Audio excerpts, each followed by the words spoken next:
ஐயப்பனுடைய வரலாறு. சிவனுக்கும் விஷ்ணுக்கும் பிறந்த குழந்தை தான் ஐயப்பன். விஷ்ணு பூமியில மோகினி அவதாரம் எடுக்கும் போதுதான் ஐயப்பன் பிறந்திருக்காரு. இந்த ஐயப்பன் ஆகிய குழந்தைய சிவனும் விஷ்ணுவும் பம்பை நதிக்கரையிலேயே விட்டுட்டு போயிடுறாங்க. அந்த நேரத்துல தான் பந்தல ராஜா ராஜசேகர மன்னன் அந்த குழந்தைய பாக்குறாரு.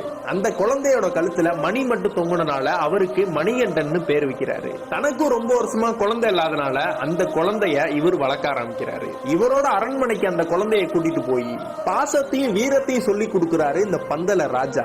ஆனா இவரோட மனைவிக்கு மணிகண்டனை மகனாயத்துக்க பிடிக்கல. மணிகண்டனுக்கு 11 வயசு ஆகும் போது மணிகண்டன் தான் அடுத்த ராஜான்னு சொல்லி நாடு முழுவதும் பேசப்பட்டது.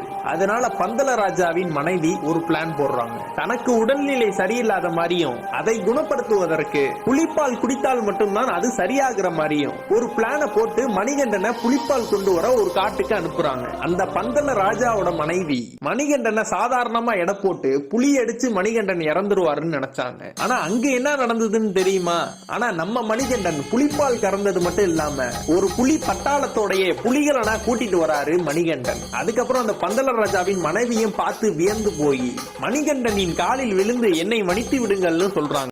என்னை நீங்கள் பெறாவிட்டாலும் என்னை வளர்த்து ஆளாக்கியவள் நீங்கள். எனக்கு இந்த ராஜ பதவிகள் வேணாம். எனக்குன்னு ஒரு இருப்பிடத்தை நான் அமைத்துக் கொண்டு அங்கு வரும் பக்தர்களுக்கு நான் அருள் பாலிக்க விரும்புகிறேன் சொல்றாரு. பந்தல ராஜாவிடமும் ஒன்னு சொல்றாரு. நான் இங்க இருந்து ஒரு அம்பு விடுகிறேன். அந்த அம்பு எங்கே போய் வீழ்கிறதோ அந்த இடம் தான் வேணும்னு சொல்றாரு. அந்த அம்பு விழுந்த இடம் தான் சபரிமலை. இந்த கலியுகத்துக்கே கண்கண்ட தெய்வமா இருக்கிறவர் தான் சபரிமலை ஐயப்பன்.